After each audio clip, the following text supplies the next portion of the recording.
الحمدللہ رب العالمین والصلاة والسلام علی سید المرسلین اما بعد۔ نبی صلی اللہ علیہ وسلم کی مشہور و معروف حدیث ہے جسے امام ابو داؤد، ترمذی، ابن ماجہ اور دیگر ائمہ حدیث نے روایت کیا ہے۔ آپ فرماتے ہیں کہ یہودی 71 فرقوں میں تقسیم ہوئے، عیسائی 72 فرقوں میں تقسیم ہوئے اور میری امت 73 فرقوں میں تقسیم ہو جائے گی۔ 73 میں سے 72 فرقے جہنم کی آگ میں جائیں گے اور ایک گروہ ہوگا، ایک فرقہ ہوگا جو کامیاب ہوگا، جو جہنم کی آگ سے بچ جائے گا۔ جب آپ سے سوال ہوا جہنم کی آگ سے بچ جانے والا یہ فرقہ، یہ گروہ کون سا ہوگا، فرمایا جو میرے اور میرے صحابہ کرام رضوان اللہ علیہم اجمعین کے طریقہ کار پہ ہوگا۔ اس حدیث کی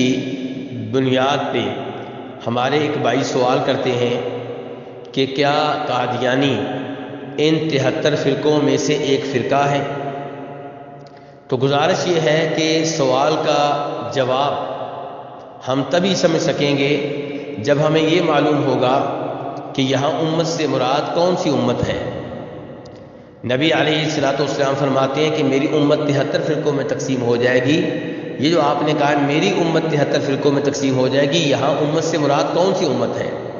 کیا یہاں امت سے مراد وہ سارے لوگ ہیں جو آپ کے نبی اور رسول مقرر ہو جانے کے بعد زندہ تھے یا بعد میں پیدا ہوئے یا قیامت تک پیدا ہوتے رہیں گے، یا اس سے مراد صرف وہ لوگ ہیں جنہوں نے آپ کا کلمہ پڑھا، آپ پہ ایمان لائے، آپ کی شریعت اور آپ کے دین کو اپنایا؟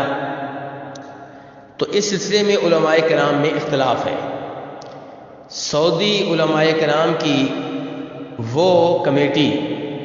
جو مستقل طور پہ لوگوں کو فتویٰ دینے کے لیے قائم کی گئی ہے اور جس کے سربراہ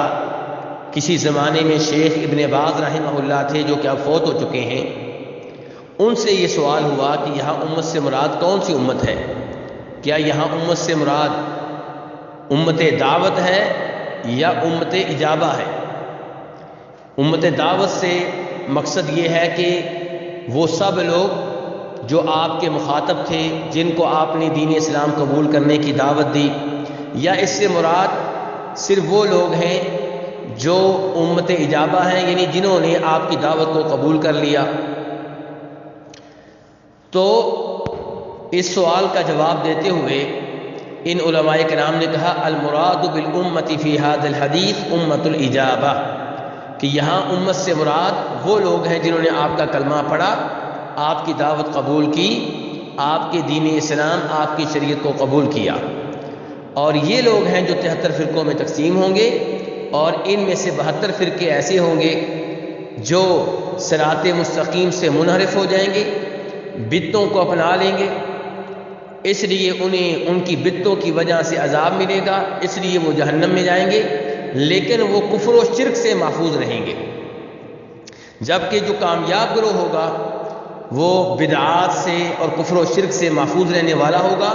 وہ صحیح معنوں میں صراط مستقیم پہ ہوگا، وہ صحیح معنوں میں نبی علیہ الصلوۃ والسلام اور آپ کے صحابہ کرام کے طریقہ کار پہ ہوگا۔ اور یہی وہ لوگ ہیں جن کے بارے میں نبی علیہ الصلوۃ والسلام نے فرمایا تھا کہ لا تزال طائفۃ من امتی قائمۃ علی الحق ظاہرین لا یضرهم من خالفهم ولا من خذلهم حتی یأتی امر اللہ، کہ میری امت میں سے ایک گروہ ہوگا جو ہمیشہ حق پہ رہے گا